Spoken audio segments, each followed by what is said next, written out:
Welcome to the Becoming a Principal podcast, a podcast for aspiring educational leaders. I'm Jordan. And I'm Matt. We're high school administrators in Ontario, Canada, and we are excited to share our experiences with you. This podcast is designed to provide inspiration and support for educators considering leadership roles. We plan to discuss a range of topics related to educational leadership to help you on your journey to become and thrive as a school leader. In this episode, we'll be discussing leadership as influence. One of my favorite leadership writers, John C. Maxwell, has a saying that goes, "Leadership is influence, nothing more, nothing less." I love this quote because it really gets to the heart of the matter. When thinking about people for formal leadership roles, the question's often asked, like, what have you done to maybe deserve a leadership role? And I continue to think about this quote because you should think about, like, what type of influence do you have? So you can have influence kind of in any assignment that you're in, whether you have a formal leadership role or not, and that is very important. We can have people that have great skills on paper, but do they necessarily have influence on others? And when you're thinking about leadership in its essence, it is the ability to influence others. And obviously, when Matt and I are talking, we're thinking about influencing for the positive. There can be people that do the opposite as well. But truthfully, we're thinking about, do you have a positive influence on anything in your current role? So some things we want you to consider. If you believe that you have no influence on others or on the culture where you are, then maybe that's a good place to start thinking about building your leadership capacity. Having influence doesn't mean that you need to act in a particular way. There's lots of different examples of people having influence, and it doesn't always look the same, for sure. And you can have influence simply by leading by example and being a model for others and then following that lead. It can really be that simple. But as we know, simple is not necessarily easy. So a question we ask, this is kind of a rhetorical one for you, does your presence raise others' performance, or do your actions help raise others' performance? Do you help create psychological safety for other members of your team to help move ideas forward? Are you creating value for others? Do your actions inspire others to make similar changes in their practice? If you answered yes to any of those, then there's a good chance that you have some influence, which is great. So that's where I would start if you're thinking about your ability to lead, because there are lots of places we can go, but that's one of the main ones there. So Matt, my question for you to start off is, can you think of anyone, or do you have any good examples of people that had influence on you during your time in education as an educator up to your role now? And if so, can you share a bit about either one person or a few people that had impact on you? Yeah, I'll share a colleague that both you and I know. And actually, he was my program head of math when I came to this school, St. Benedict's here. And I saw what this person was trying to do is really try to improve the instructional program, really to make a difference in kids and, change their outcome, I would say, broadly, because they're going to perform better in class. They're going to come to class and be engaged. And he really made people consider their actions and really was focused on designing professional development for other teachers in the department to, improve themselves to make a difference. And I guess the reason why he had an influence on me is, we collaborated all the time together, and he just had this culture of collaboration that he set. So we worked together because we taught a common course, but he set the standard that, hey, this is what's going to happen in all the courses in our department. And people did. They did start to collaborate on a regular basis. And I don't mean just sharing of resources. So, I mean like having genuine conversations about what teaching and learning should look like. And did things like, Soup Fridays, where, we would change or we'd rotate taking turns once a week to cook a meal for one another on a Friday. And, just spend more time together. And again, it just built that culture of collaboration. And it just made me realize that, that's hard work, number one, because in a department of 15 to 20 people in any given semester, you have a lot of people teaching different courses, and you can get disconnected from one another. But this person really was focused on, hey, let's bring people together. Let's get people to spend more time together. And that's going to make a difference in how we're able to teach students, and it did. Honestly, it did. That's a great point. I mean, I think you talked about a few different things there. So you named like someone that was influencing your like instructional practice, but also setting the tone for like the culture and how people like sounds like even treat each other. Yeah, absolutely. And care for each other. So I think the question for people that are thinking again about leadership is think of those examples that have been there for you to kind of elevate your game or make you maybe think differently. And then, as evaluating yourself as a leader is like, what actions are you doing or how are you being to influence other people to reflect or, to have an impact on someone else's pedagogy or the way they feel connected. And, we're hoping that leaders that we continue to like promote are people that are like builders, able to have some influence over others. And not everyone's going to have the same influence like that person necessarily. It could look very different. And some people might just be the culture builder. Some people might be the instructional person. But you got to have the ability to make people, I think, reflect and hopefully lead people to positive change. Yeah, and it can say really that person led by example and created the culture that they wanted by showing people how to behave and how to be a part of that culture. Right? They weren't telling people you have to do this or thou shall. Like I think that's a big. That's not how we're going to get people to follow us. Right? Definitely not long term. Not in the long term. Not like transformational leadership. Maybe transactional. Right. But to get short term compliance. But yeah, I totally agree. Yeah. And the other extension of that question really is, so you named someone or discussed someone that was like a formal leader when you got to this school, but are there other people that you can think of that had influence over you or on your practice or anything, like your thinking and your time in education, and they didn't hold a formal leadership position? Yeah, of course. Like, just the people who, they may see something in you or maybe they're just willing to share. But we kind of like end up pushing each other, right? When I think about those examples where maybe they're like-minded people, but they get excited about, teaching and learning. And then that rubs off on you and you become excited in those same sort of things. And the next thing you know, you're working together, you're trying different things, you're willing to bounce ideas off one another. And, that's not always like a more senior person either. I get a lot of energy from new teachers and people new to like different roles and positions. And you're just thinking to yourself like, yeah, like I like how they're seeing things now. And it's kind of refreshing.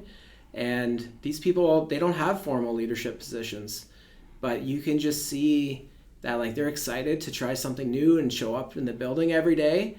And you're like, yeah, like I want to feed off that too. It's so true. I think we can get kind of sometimes caught in like the scene, like especially in the career like education, like the person who might have the most experience being like the person that people look to lead. While that's important and it is great, there's so much to learn from everybody. Mm-hmm. And one of I don't like doing hockey references, and I especially don't like doing them about the Boston Bruins, but Zdeno Chara, during the Boston Bruin Cup runs, made a comment about Tyler Seguin, and he said, basically, the people asked, like, how's he fitting in, whatever, and he basically said, like, we're all doing the same job. Like, we're all on the same team. Like, he's not like a young guy. He's on the team. We're doing the same thing together. That stuck in my mind, even though I'm not a Boston Bruin fan. But I thought about that a lot. Like, how are we looking to our new people as inspiration? Because there's so much, if you just look, to get inspiration from. And that's a wonderful culture to be in. Yeah. So let me bounce this back to you then. Like, do you have an example of a person who had influence on you that you can share with people, and what kind of impact they had on you? Yeah, there's been so many. But like I'll use slightly different examples than you, because I totally agree with what you're saying, and even the person you're speaking of, I would have seen the same things too. But I think even in more subtle ways, just people that challenge your thinking, that have influence on you to maybe push yourself even further beyond what you were already kind of occupied with. So, I could talk about you, Matt, or I could talk about people that even I would say see online, or maybe people that I see that are like pursuing their goals or trying something new, and you're just seeing that, and it's kind of like, wow, like someone else is like going for it, that inspires me to go for it. So that person had influence just by showing their life or their thinking some way. Like you for sure made it visible for me, Matt, with like, social media, your posts a few years ago, and things that we would talk about professionally that you were trying, like you were trying new things, and we weren't in the same discipline, but I'm thinking like that pushed my thinking. Same thing with, I would say colleagues that I've seen like expand their roles or their capacity. Like that's like that fires me up. I'm like, wow, like that just influenced me to go try something new. Right. And there's so many people I can say that have, and they didn't have formal titles either.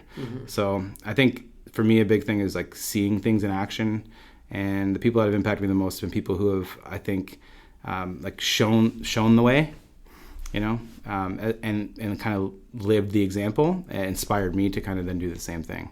So there's tons of people that I could name, and I'm also looking for inspiration in lots of places, and maybe not everyone has that same outlook, but you could find it in a lot of places if you're really looking. Yeah. Actually, that's a good point, because sometimes you just need to like go and find that inspiration to try something new too, right? Where you can see that, again, like somebody's trying something and it gets you excited about maybe something that you're doing, or it opens up a different way of looking at something. And you're like, oh yeah, now I want to try that and share what I've learned too. And it snowballs, and it creates a culture, in your department or your school, or even on a grade level team, whatever that might be. But it all contributes to a department moving in a positive direction. Well, I think also think about the ways that when we're talking about trying to mobilize like action in a school, like the first thing we talk about or we think about if someone's going to lead an initiative or whatnot is like, is that person, they're going to help it move forward or not? Like when we're looking at key areas of the school, we're trying to like start some new things. We're asking ourselves those questions if we're honest. Right. Like, is that person going to be able to mobilize people? Like that's very important to getting anything done, right? So I think if you're someone that is working on those skills, that's going to take you a very long way, because that's not. I'm not saying it's a skill set that not everybody has. Not everybody has it, but they can be developed for sure. Yeah, it comes down to practicing it, right? You think about you end up trying it with your students, a really small, safe way, and then the more you try and kind of play around with it, that's right. Then next you're trying it with like your teaching partners, or then with your department, that's right. And you kind of learn those tools. You pick up the tools on how to move something forward, that's because right. I think what you just said, it is something that can be learned, right? And there's a different approach to every situation, but it's just about trying something and seeing how it goes. Absolutely. Right. I think another quote I like from John C. Maxwell is basically said to learn how to lead better, like just start like leading. So like do stuff, you don't need to get a title or lead an initiative per se. You can lead just by trying something new. Right. Like that's you got to be the lead yourself. And sharing how it goes. You got to lead yourself first, right? You got to lead yourself first and take that risk to try something to kind of ignite that fire in other people too. Yeah. So I guess just to piggyback on those ideas you were sharing. So can you think of some of these people who don't have formal leadership positions in your journey, and what kind of influence they ended up having on you then? Yeah. Like I think I kind of alluded to it a bit before, but I would say people that just inspire me to do more, and that could be just could be anything. Like could be about approach to like physical fitness, could be about approach to just a general mindset about students or perspective building, or I watch how they handle someone versus how I might have handled the situation, and I'm inspired by either whether it's their approach to something or whatever. I mean, I've had, like I said, countless people that have done that, and some people have formally kind of helped me with that.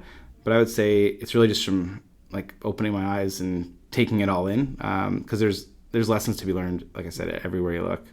So, and the question I have back for you is that we know that like there are some, I think definitely people are, in my experience have been over time, that's the word, judgmental maybe not be right, but critical of leaders for whatever reason, whether,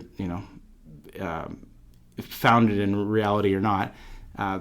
People do critique leaders, and there's some leaders that you may have worked for in the past, or I have too, that had formal leadership roles but didn't have much influence. So it's not to say they were bad like leaders or weren't good managers, but had limited influence on what was going on sort of underneath them. So can you, like, you don't need to name anybody, but like, is there times that you experienced that ever? Yeah, well, thanks for putting me on the hot seat here. Yeah, no problem. But yeah, and you know what? Like I try to think about like what was, like the failure, like what went wrong that they weren't able to influence something. I know that the way they wanted to, and I kind of think about maybe they're disconnected from like what's happening in the rest of the building. You know, especially in a large school, you really have to have a pulse on what's going on and what's needed of you. So maybe the timing might not be right for something that you want to do, or again, like you might just not have a good understanding of what's happening in key areas of the school to move something forward. And another big piece I look at is communication, whether there's a breakdown because of how you try to spread something, or you don't have key people on board like you were saying before. But there's a communication piece. So there's like this timing piece, there's a communication piece, and you really have to know what you're asking of people and how you want to go about doing it. Yeah. And, I was just thinking about this right now about, who has the most impact on like your work conditions. Mm-hmm. And usually it's like direct report, right? So I know sometimes people can be critical of like people rungs up the chain in a hierarchical setting, but the person that's the direct report has a lot of influence on how you feel about everything you do. Yeah. So when I hear people that might be critical of leadership or this leadership or senior or whatever, I always think about like, okay, what like environment are they currently working in, and how can that be better? First of all, what can they do for themselves to make it better? Mm-hmm. But is it, do they have to shoot that far up to the top, or is it really just someone that's working like right with them? Mm-hmm. And then, how does that person have influence on it? Because I've worked for people like, again, I have so far removed from what's happening very far up the chain, but the person that I was reporting to was phenomenal. So whatever was happening at the top didn't really necessarily impact me as much. Right. And why would I be critical of that if the person I was reporting to was fantastic and inspiring me, right? So, yeah. Got anything to add to that? No, like I think you've got it. And again, like I think sometimes people have to be open to I don't know what I'm trying to say here. We're going to edit this out. No, we're not. So I'm going to pick you up. So yeah. Am I helping? Can I help you? Yeah, okay, go ahead. So another part I'm really like loving on John C. Maxwell. But anyways, when you talk about like 360-degree leadership, like there's part of it that you have to own as well. So especially in education, I mean, we've all worked for very different leadership styles, different times in education, different pressures, different governments. Like sometimes people don't realize the like blender that we're all in here, but like you have so much agency over your own environment in education, like your own classroom, how you interact with colleagues. Like people sometimes, I feel like I had to as well in numerous occasions, really look inside and say like, okay, like where's my piece of this problem? If I'm discontent with something, what's my part in this? Like, and what can I do to influence my own outlook? Right, and I think sometimes it's easy to skirt that, no matter what level of the organization you're in. Yeah, well said. You put my idea out into words. Okay, good. I'm glad. I knew that's what you were gonna say. Yeah, exactly. Thanks. Okay, awesome. All right. Got anything else to add to that? No, that's a good discussion for today. Okay, so I guess to recap, the podcast today was really about leadership as influence. Nothing more, nothing less. So if you are someone who's considering leadership or currently in a leadership role, it's probably good to think back to the essence of what leadership really is, and it's having the ability to influence. And actually, I'm just going to jump in one more time because, we use the Ontario Leadership Framework here in our province, and you probably have something wherever you are listening from, and with the different domains and the different competencies that you want to develop and grow, that's another good spot to start and just have an opportunity to reflect on where you're at as a leader and what your strengths are, and start to identify what are some of those areas that you need to work and build your own tools to become a more influential leader, a better leader in general, and see where that goes. Time's to start us now. Yeah, that's definitely a great place to start. And everything that we talked about in this episode, really, you'll find it in the framework too. Yeah. Okay, awesome. I think that's it for today. Well done, Jordan. All right, well done, Matt. Take care. See ya. Thanks for listening to Becoming a Principal podcast. We're grateful for the time again that you spent with us, and we hope we've been helpful in some way to you. Be sure to check out our Instagram at Becoming a Principal podcast. Have a great day, everyone.